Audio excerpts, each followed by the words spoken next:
मैं जितेंद्र गहलोत आदर्श विद्या मंदिर अध्याय 4 भाग 4 परमाणु संरचना।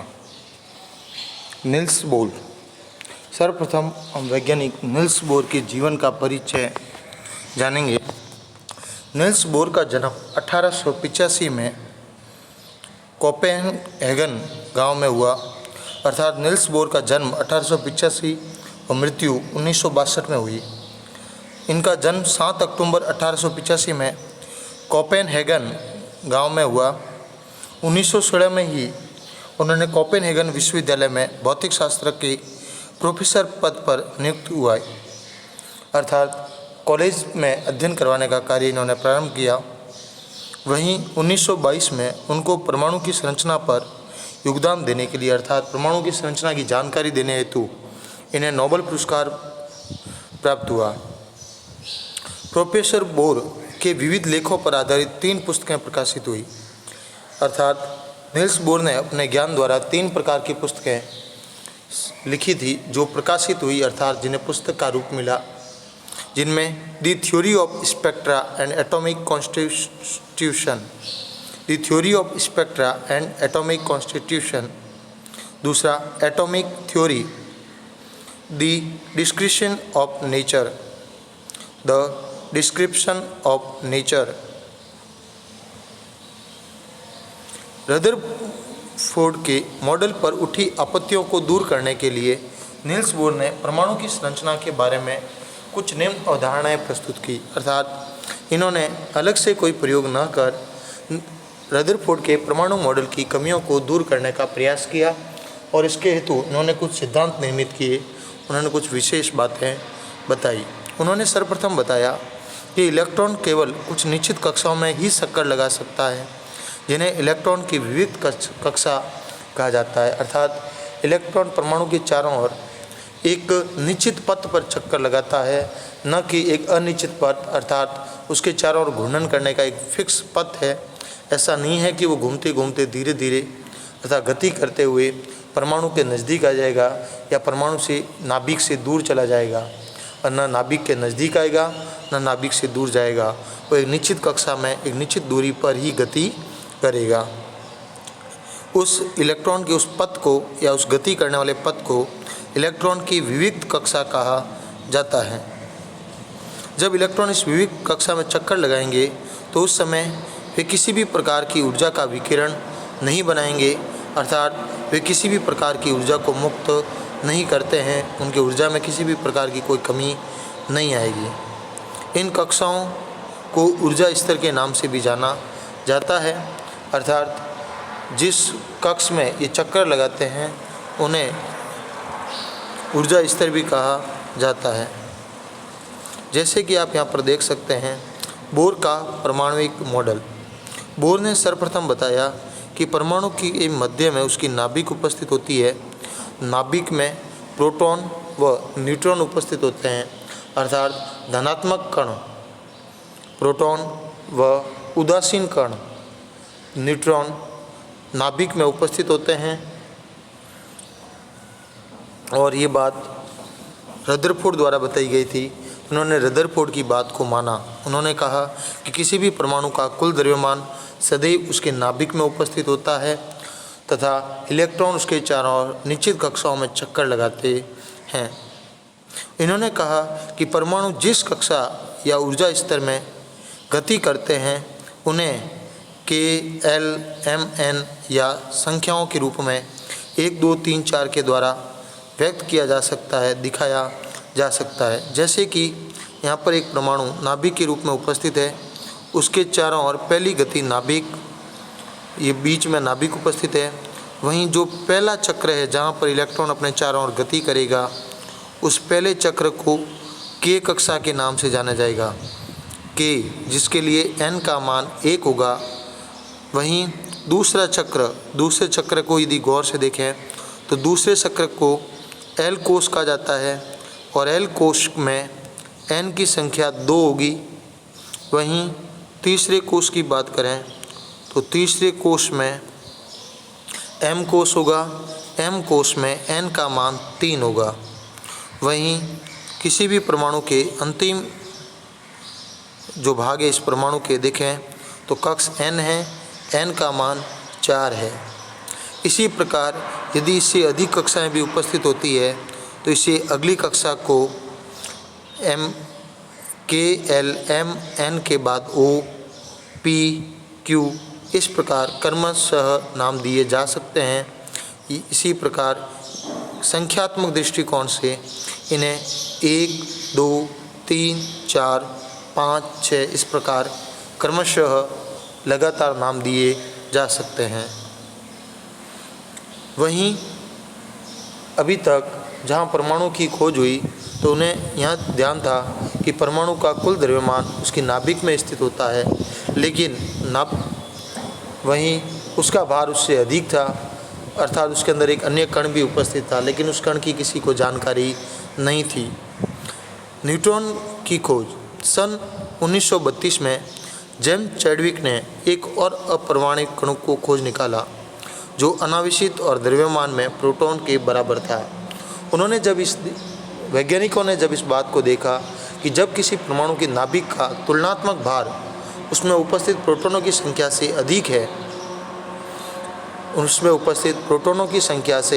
अधिक है, तो उस समय उन्होंने एक अनावेशित कण होने की बात कही थी, लेकिन उस अनावेशित कण को यानी जिस पर किसी भी प्रकार का कोई आवेश उपस्थित नहीं होता है, वह उदासीन होता है, उस कण को जेम्स चैडविक द्वारा खोजा गया। प्रश्न ये भी पूछा जा सकता है कि उदासीन अपरमाणविक कण की खोज किस वैज्ञानिक द्वारा की गई। उदासीन अपरमाणविक कण की खोज जेम्स चैडविक ने की है, अतः इसका नाम न्यूट्रॉन पड़ा। हाइड्रोजन को छोड़कर ये सभी परमाणु के नाभिक में उपस्थित होता है। हाइड्रोजन के अंतर्गत उसकी नाभिक में केवल एक प्रोटॉन उपस्थित होता है, जबकि उसमें न्यूट्रॉन की संख्या 0 होती है। वहीं हाइड्रोजन के समस्थानिकों में ये पाया जाता है, लेकिन प्रॉपर हाइड्रोजन के अंतर्गत इसकी उपस्थिति नहीं होती है। सामान्यतः हम न्यूट्रॉन को n लिखकर प्रदर्शित करते हैं, उसे n लिखकर बता सकते हैं। परमाणु का द्रव्यमान नाभिक में उपस्थित प्रोटॉनों व न्यूट्रॉनों के योग के बराबर होता है, और वैज्ञानिक ने यह बताया कि किसी भी परमाणु में का जो द्रव्यमान होता है उसका जो भार होता है वो उसमें उपस्थित प्रोटॉन और न्यूट्रॉन के कारण होता है। परमाणु की विभिन्न कक्षाओं में इलेक्ट्रॉनों के वितरण के लिए बोर और बरी 2 वैज्ञानिकों ने मिलकर कुछ नियम बताए। इन नियमों में पहला नियम था कि किसी भी कक्षा में उपस्थित अधिकतम इलेक्ट्रॉनों की संख्या को 2n स्क्वायर यानी 2n की घात स्क्वायर से दर्शाया जा सकता है। 2n स्क्वायर, ये 2n स्क्वायर इसके ऊपर की तरफ लगेगा, तो दर्शाया जा सकता है, जहाँ n कक्षा की संख्या या ऊर्जा स्तर कह सकते हैं। इसी प्रकार सबसे बाहरी कोश में इलेक्ट्रॉनों की अधिकतम संख्या 8 या 2n स्क्वायर द्वारा दिखाई जा सकती है। यानी जी पहले कोश में अधिकतम कितने और इलेक्ट्रॉन हो सकते हैं, तो 2 × n का स्क्वायर यानी 2 × 1 का स्क्वायर। इस प्रकार हम इसके अंतिम कणों में उपस्थित इलेक्ट्रॉनों की संख्या को जान सकते हैं कि प्रत्येक कोश में कितने इलेक्ट्रॉन उपस्थित होते हैं।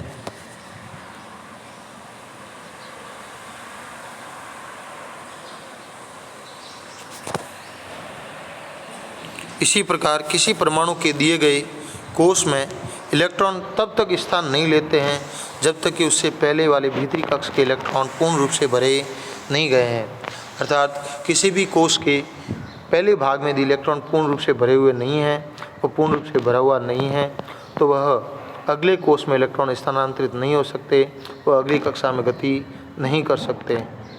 जैसे कि हम यहाँ देखें कि सर्वप्रथम हम एक संरचना हाइड्रोजन की संरचना के बारे में अध्ययन करें, तो हाइड्रोजन का प्रथम कोश जिसे K कहा गया, इस K के अंतर्गत एक इलेक्ट्रॉन गति करता है और एक इलेक्ट्रॉन यहाँ भर दिया गया। हाइड्रोजन का परमाणु क्रमांक 1 होता है और परमाणु क्रमांक 1 होने के कारण उसमें उपस्थित प्रोटॉनों की संख्या भी 1 होती है। जैसा कि हमने अभी पढ़ा, हाइड्रोजन में किसी भी प्रकार का कोई न्यूट्रॉन नहीं पाया जाता है, अतः उसकी न्यूट्रॉन संख्या 0 है। और किसी भी परमाणु का कुल द्रव्यमान, उसमें उपस्थित प्रोटॉन व न्यूट्रॉनों के योग यानी 1 + 0 यानी इसका योग 1 प्राप्त हुआ, अर्थात इसका योग 1 हुआ। इसी प्रकार हीलियम परमाणु की बात करें तो हीलियम परमाणु के नाभिक में 2 प्रोटॉन व 2 न्यूट्रॉन उपस्थित होते हैं और इन दोनों के उपस्थिति के कारण,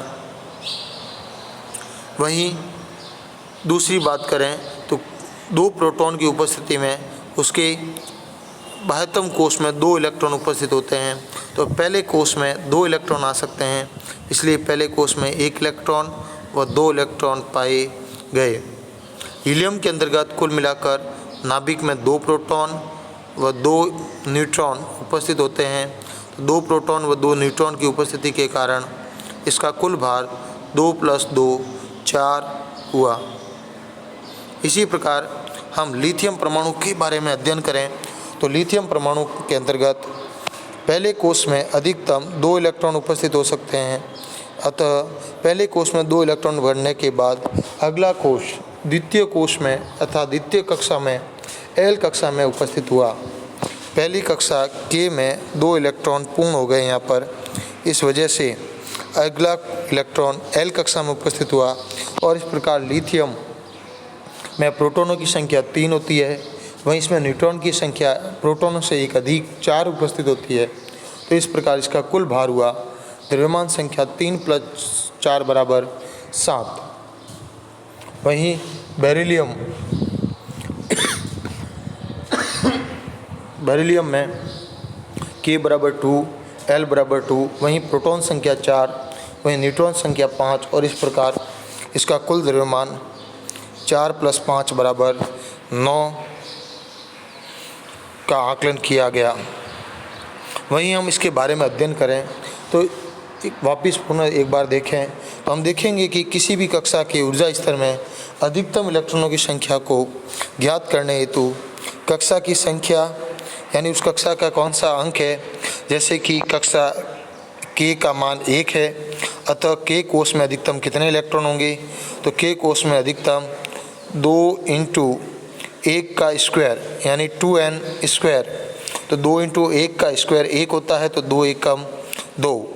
इसी प्रकार अगली बात करें तो L कोश में का अंक n = 2 हुआ, उसके अंदर 2 × 2 का स्क्वायर 2 का स्क्वायर 4, 2 चौका 8 यानी द्वितीय कोश में अधिकतम 8 इलेक्ट्रॉन उपस्थित हो सकते हैं। इसी प्रकार n = 3 में m कोश देखने पर 2 × 3 का स्क्वायर अर्थात 18 इलेक्ट्रॉन उसके अंदर उपस्थित हुए। वहीं अगले कोश में देखें तो n = 4 यानी 2 × 4 का स्क्वायर 4 का स्क्वायर 16 यानी 4 का स्क्वायर 16, तो 16 दूनी 32। इस प्रकार चौथे कोश में अधिकतम 32 इलेक्ट्रॉन उपस्थित होते हैं और इस प्रकार हम किसी भी कोश में अधिकतम इलेक्ट्रॉनों की संख्या ज्ञात कर सकते हैं। जैसे कि अपन एक और देखें तो हीलियम के अंतिम कोश में अधिकतम 2 इलेक्ट्रॉन उपस्थित होते हैं। जैसे कि आप यहाँ देख सकते हैं तो पहले कोश में यानी K में अधिकतम 2 इलेक्ट्रॉन उपस्थित होते हैं। तो हीलियम के अंतर्गत 2 + 2 कुल द्रव्यमान संख्या 4 और उसका अंतिम कोश यानी पहले कोश में अधिकतम 2 इलेक्ट्रॉन हो सकते हैं और वो भरे हुए होते हैं, इसलिए हीलियम किसी अन्य तत्वों से अभिक्रिया नहीं करता है, वह एक अक्रिय यौगिक है। इसी प्रकार नियॉन के पहले कोश में 2 इलेक्ट्रॉन हैं, वहीं दूसरे कोश L में 8 इलेक्ट्रॉन उपस्थित होते हैं। तो इसी प्रकार अपन बात करें तो कुल इसके अंतर्गत 2 + 8 10 इलेक्ट्रॉन उपस्थित हुए, अर्थात नियॉन में 10 इलेक्ट्रॉन होने के कारण उसका द्वितीय कोश पूर्ण रूप से भरा हुआ होता है और इस हेतु इसका अंतिम कोश पूर्ण भरा होने के कारण यह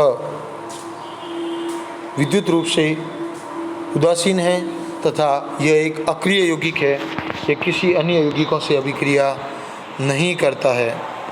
आज का गृह कार्य है नील्स बोर का जन्म कब और कहाँ हुआ। दूसरे प्रश्न के अंतर्गत हम करेंगे निल्स के परमाणु मॉडल की व्याख्या कीजिए, अर्थात निल्स का जो परमाणु मॉडल है उसकी व्याख्या कीजिए। परमाणुओं की विभिन्न कक्षाओं में इलेक्ट्रॉनों के वितरण को समझाइए, अर्थात किसी परमाणु के एक कक्षा में अधिकतम कितने इलेक्ट्रॉन हो सकते हैं उसको समझाने का प्रयास करें। इसी के साथ धन्यवाद।